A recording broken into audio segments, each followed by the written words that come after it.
It's the Weather Xtreme video. This is for Memorial Day, Monday, May 25th.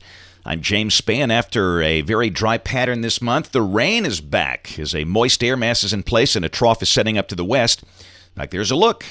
The ridge that's been over us for a while is being suppressed to the south and east. Trough is getting closer, dew points are up, and accordingly, we'll see some pretty decent rain this week. That's a radar early this morning. That was at 5:37. Pretty decent band of storms up over northwest Alabama. Rain back to the west, and that will be passing through during the day today. And, it's not going to rain the whole day, but clearly we will have occasional showers and storms through tonight, so make plans accordingly. Upper 60s and low 70s to start the day. Birmingham at 72. We might stay in the 70s all day because of the clouds and showers. Off to the west, we have flash flood watches in effect for parts of North Mississippi, West Tennessee, much of Arkansas, Louisiana, Texas, Oklahoma. And we might see some flooding issues here before the week is over, but for now there are no watches in effect. In terms of severe weather, an enhanced risk of severe weather for parts of central and east Texas today, a slight risk into Arkansas and Louisiana. And tomorrow there is the standard slight risk of severe weather over much of north and central Alabama, with an enhanced risk for a marginal risk for the entire state. We'll talk about this. Not overwhelmed with the possibilities here, but it's something to look at, and we'll do that in just a second. Then on day 3, which is Wednesday, we have a marginal risk of severe weather here, the standard slight risk over the western plains. And look at this.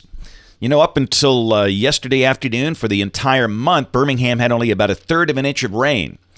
Well, this week, we probably will see 2 to 3 inches of rain. This is the rain through Saturday morning, the 5-day QPF chart. All right, model fans, a lot to talk about. Here we go. GFS, the 06Z run, valid today at 1 o'clock. The ridge is on the South Atlantic coast, but it's shifting away from us, and the trough in the plains is getting closer. So dynamic support for rain is increasing, and with a moist air mass in place, dew points well up in the 60s. We'll expect a mostly cloudy day with occasional showers and storms. This is the high-res HRRR at 1 o'clock today, and it's 7 o'clock this evening. So if you got a cookout plan, just be aware we'll have to dodge a few raindrops today. And again, there could be a strong storm, heavy downpour, much like yesterday, but organized severe weather not expected. Now, this is tomorrow, and take a look at this. We're obviously in a moist air mass. There is no very deep surface low to the west. This is the high-res NAM tomorrow evening at 7 o'clock. And again, looking relatively wet, much like today. I guess this is the one parameter that kind of stands out. This is the high-res NAM tomorrow afternoon at 1 o'clock, and this is showing instability values approaching 4,000 joules over West Alabama. I'm not so sure we can achieve that. This has to assume that the sun will be out for much of the morning, and I just don't know if that happens in this kind of environment. That might be overbaked a little bit, but again, it's something to watch. If we can achieve instability values like that, that would certainly set the stage for strong to severe storms. The higher helicity values are over the Tennessee Valley of extreme north Alabama, not overwhelming as you go south. And the wind fields are pretty weak. This is the wind field at 850 millibars tomorrow afternoon at 4 o'clock, and basically 5 to 10 miles an hour. That's not representative of severe weather.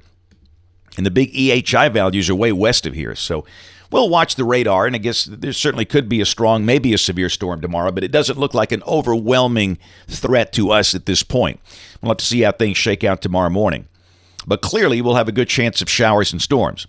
Wednesday, the whole setup's not changing much. A few showers and thunderstorms are likely with a cloudy sky. And then Thursday, the showers should begin to thin out, become more scattered in nature, and we should begin to see increasing amounts of sun. This is Friday. This chance of scattered, mostly afternoon and evening showers and storms with highs back in the middle 80s. And this is Saturday as the weekend begins. Last weekend of May. Still got broad troughing to the west, but again, the heights are coming up. So same deal. Mixture of clouds and sunshine on Saturday. Could there be a shower or storm? Yes, but they should be somewhat scattered in nature with mid-80s. And pretty much the same deal on Sunday. And a week from today, this is Monday, June 1st, and you know what that is, the beginning of two things. What? Number one, hurricane season. Number two, meteorological summer. Still got a trough axis west of the state, and it's the same thing. We're in moist air, and we'll have a chance of scattered showers and storms. And look, we all know that we stay mostly in moist air through August around here. Here's the end of the forecast, the middle of next week. This is Wednesday, June 3rd. Heights are below average, but again, the moist air sticks around, so a risk of scattered showers and storms. Temperatures mostly in the 80s during the day, maybe peaking at 90 a couple of days. But again, I caution you, these numbers have been running too warm in the extended range here. This is off the GFS ensemble. Highs will probably stay in the 80s and lows around 70. This runs through June 9th. And the CPC temperature outlook, this is for the first 7 days of June. Generally above average, but again, probably not by much around here. Things look pretty normal to me for the first part of June, if you will. That's it for the Weather Xtreme video today. We'll have notes in the blog. Next video here tomorrow. We're on the one-a-day schedule because of the holiday. If you can catch us this evening on ABC 3340 News, the live stream of the television side at 4, 5, 6, and 10 o'clock. Thanks for watching. Have a great day, and God bless.